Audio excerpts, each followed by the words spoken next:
Hi everyone, welcome back to my channel. My name is Bhumidwa and today we are going to discuss calculation of national income by value added method. Okay, तो बच्चे value added होता क्या है? What do you mean by value added? Simply means addition of value to intermediate goods to raw material. हम raw material के अंदर कुछ value को ऐड कर रहे हैं, ठीक है. इंटरमीडिएट कंजम्पशन के अंदर हम कुछ ऐड ऑन कर रहे हैं, दैट इज वैल्यू एडेड, ठीक है. सिंपल इसको हम शॉर्ट फॉर्म में बोलते हैं वा इज इक्वल्स टू, इसका फॉर्मूला हो गया VO minus I C. VA is equals to वो minus I C. VA here means value added, VO here means value of output. Value of output. IC means intermediate consumption. Intermediate consumption. Okay. इसको समझने के लिए एक example ले लेते हैं.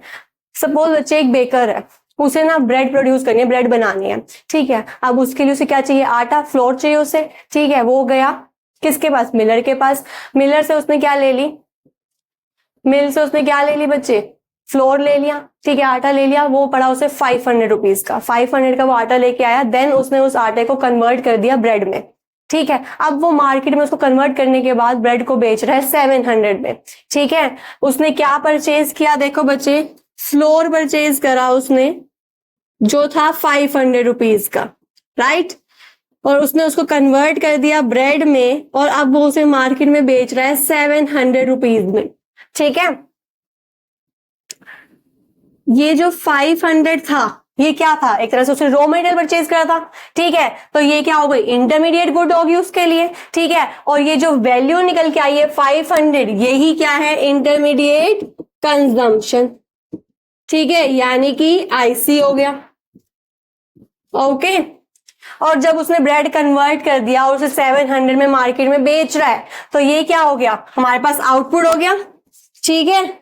ये ब्रेड जब बन के आ गई तो ये आउटपुट हो गया, और ये क्या हो गई? 700 वैल्यू ऑफ आउटपुट. यानी कि हमारे पास वो आ गया, आईसी आ गया, ठीक है. और VO minus IC is value added, ठीक है. तो यानी कि अब इसने कितनी वैल्यू ऐड करी है? 200 रुपीज की वैल्यू ऐड ऑन करी है, ठीक है.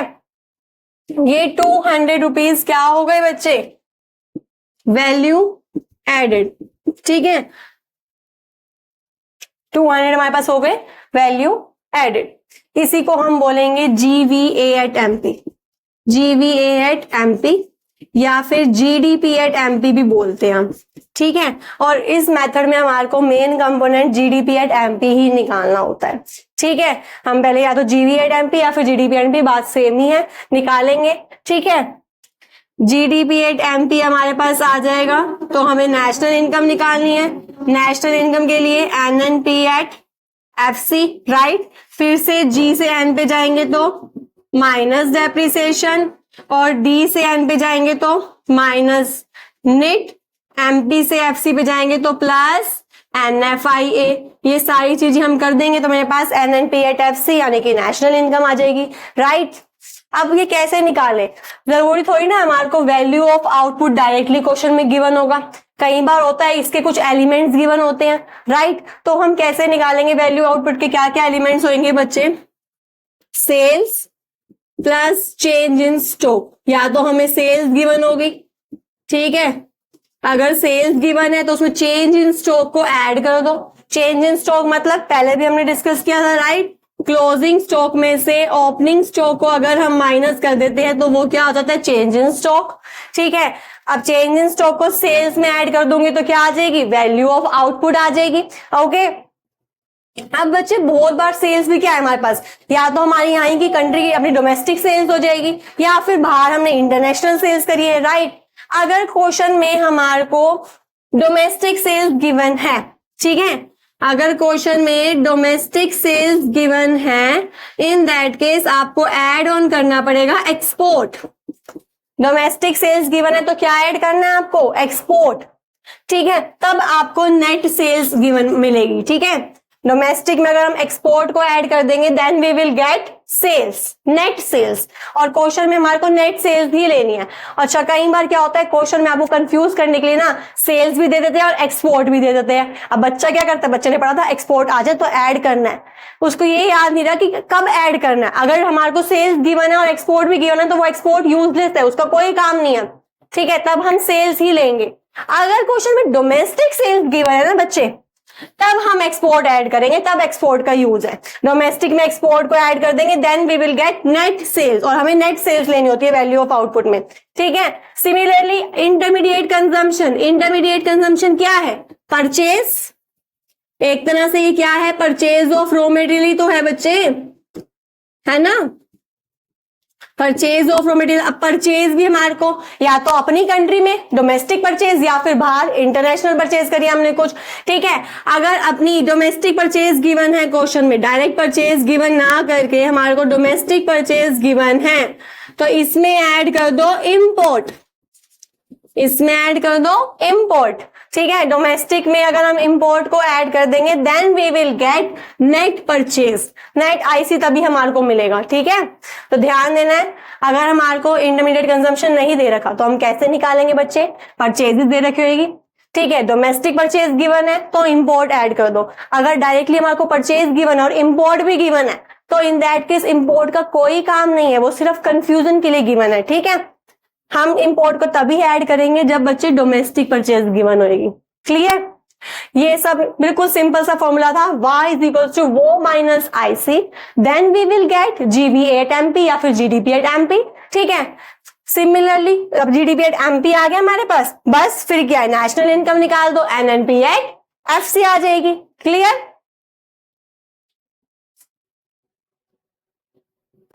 चलिए बच्चे कॉन्सेप्ट को और क्लियर करने के लिए एक न्यूमेरिकल सॉल्व करते हैं। ओके, वेरी इजी है। हमें क्वेश्चन में दे रखा है domestic sales by A 4000, okay, export by A 1000, purchase दे रखी है ए की 200, फिर उसके बाद हमारे को दूसरी फर्म दे दी बी, उसकी 2940 सेल है, परचेज है 1300। ओके, देखो बच्चे हम इसमें क्वेश्चन में निकालना क्या है, क्वेश्चन में निकालना है calculate value added of both A and B. Okay, अब मैं बात करूं वैल्यू एडेड, एक second, value added of A. अब ए के केस में आप ध्यान से देखिए बच्चे, तो हमारे को डोमेस्टिक सेल्स गिवन है, डायरेक्टली सेल्स गिवन तो नहीं है। y इज इक्वल टू वो माइनस आईसी होता है, ऊपर लिखा भी हुआ है देखो। ठीक है, अब वो निकालने के लिए मुझे क्या चाहिए होता है, sales plus change in stock. ठीक है, अब सेल्स भी देखो तो डोमेस्टिक सेल्स गिवन है, तब मैं क्या करूंगी, डोमेस्टिक में एक्सपोर्ट को ऐड कर देंगे। पहले तो फॉर्मूला लिख दो, वो माइनस आईसी, आप पूरा कंप्लीट लिखेंगे। ओके, अब वो निकालने के लिए सेल्स प्लस डोमेस्टिक सेल्स में प्लस कर दो एक्सपोर्ट। ठीक है, डोमेस्टिक सेल्स आपको 4000 गिवन है, एक्सपोर्ट आपको 1000 गिवन है, तो ये आपका वो कितना आ गया, वैल्यू ऑफ आउटपुट आ गई 5000। क्लियर, अब आईसी क्या होता है, परचेज होती है बेसिकली। ठीक है, परचेज इस क्वेश्चन में दे रखी है, परचेजेस हमारे को डायरेक्ट दे रखी है, परचेज बाय फर्म ए 200। ठीक है, तो आईसी तो हम माइनस करते हैं, 200 आईसी विल बी सब्ट्रैक्टेड। ठीक है, 5000 में से 200 माइनस कर देंगे, देन आंसर इज 4800। तो हमारे पास वैल्यू एडेड ए का कितना आ गया, 4800। ओके, अब बी का तो और भी इजी है, इसमें तो हमारे को कोई डोमेस्टिक वगैरह कुछ भी नहीं दिया, डायरेक्ट सेल्स गिवन है।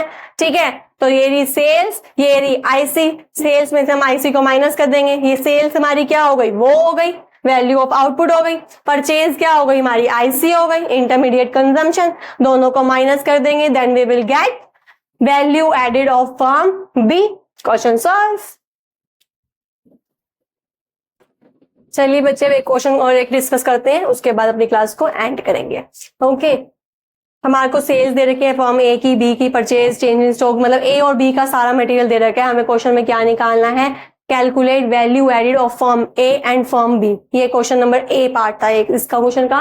देन आफ्टरवर्ड्स बी पार्ट में आपसे पूछा जाएगा कि इसमें कैलकुलेट जीडीपी एट एमपी। ठीक है, तो पहले हम निकालते हैं value added of A, firm A के लिए हमारे को क्या चाहिए, वैल्यू ऑफ आउटपुट चाहिए। वैल्यू ऑफ आउटपुट के लिए sales plus change in stock, तो फर्म ए की सेल्स हमारे को दे रखी है 500 बेटा, ठीक है, सेल्स हमारे को दे रखी है 500। अभी वैल्यू ऑफ आउटपुट नहीं आया, वैल्यू ऑफ आउटपुट कैसे आएगा, सेल्स में जब मैं चेंज इन स्टॉक को ऐड करूंगी, तो चेंज इन स्टॉक ए का डायरेक्टली गिवन है 20, ये लो जी ऐड कर दिया 520, ओके। और अब इसमें से मैं माइनस कर दूं IC, intermediate consumption, that means purchases, तो फर्म ए की परचेजेस दे रखी है, purchase of firm A 320 minus कर दिया y इज इक्वल्स टू वो minus IC, then we will get 200। Value added of A कितना आ गया, 200 आ गया। अब वैल्यू एडेड बी का निकालें, फर्म बी का, अगेन पहले सेल्स देखो, फर्म बी की सेल्स है 100, ठीक है, और एक और सेल्स दे रखी है फर्म बी की टू हाउस होल्ड, दो सेल्स गिवन है तो हम दोनों लेंगे, ठीक है, 350 प्लस 100, ये दो सेल्स गिवन हो गई, 450 टोटल सेल्स आ गई। देन हम ऐड करते हैं चेंज इन स्टॉक, तो हमारे को बी के लिए direct change in stock given नहीं है, इसका मटेरियल गिवन है क्लोजिंग स्टॉक और ओपनिंग स्टॉक। क्लोजिंग में से ओपनिंग को माइनस करूंगी, यानी 40 में से 30 को माइनस करूंगी, वी विल गेट 10, ठीक है, ये 10 क्या हो गई, change in stock. Change in stock भी हम ऐड करते हैं, 460 क्या हो गई मेरे पास, वैल्यू ऑफ आउटपुट। अब y इज इक्वल्स टू वो माइनस आईसी, वो आ गया, आईसी कैसे निकाले। अब बच्चे कंफ्यूज हैं, भाई मैंने पूरा क्वेश्चन छान मारा, मुझे कहीं पे भी परचेज ऑफ बी तो नहीं मिली, ना मुझे इंटरमीडिएट कंजम्पशन ऐसा कुछ लिखा हुआ मिला बी का, अब क्या करें। तो ध्यान से देखो, बिल्कुल लास्ट में आपको एक एलिमेंट गिवन है, that is sales by firm A to B ₹200, ठीक है, ए ने बेचा है बी को, माना कि बेच कौन रहा है, ए, उसके लिए तो सेल्स है, पर बी के लिए क्या है, बी के लिए तो परचेज है। तो ये ना क्वेश्चन घुमा के दे रखा था ना, बच्चा पूरे क्वेश्चन में परचेज आईसी ढूंढ रहा है, लेकिन कैसे दे रखा था हमारे को, sales of firm A to B, तो बी के लिए क्या हुई, परचेज, तो ये 200 क्या हो गया, बी के लिए आईसी, ठीक है, ये 200 माइनस कर दो, हमारे पास क्या आ जाएगा, वा ऑफ बी, ठीक है, वैल्यू एडेड बी की आ गई, ए की आ गई। एक पार्ट तो क्वेश्चन का कंप्लीट हो गया। दूसरे पार्ट में क्वेश्चन ने पूछा था कैलकुलेट जीडीपी एट एमपी, तो जीडीपी एट एमपी कैसे निकालेंगे, इन दोनों वाज को ऐड कर दो, वैल्यू एडेड ए का भी ऐड कर दो, वैल्यू एडेड बी का भी ऐड कर दो, तुम्हें क्या मिल जाएगा, GDP at MP. That's it, यही पूछा था क्वेश्चन में। Thanks for watching, bye bye.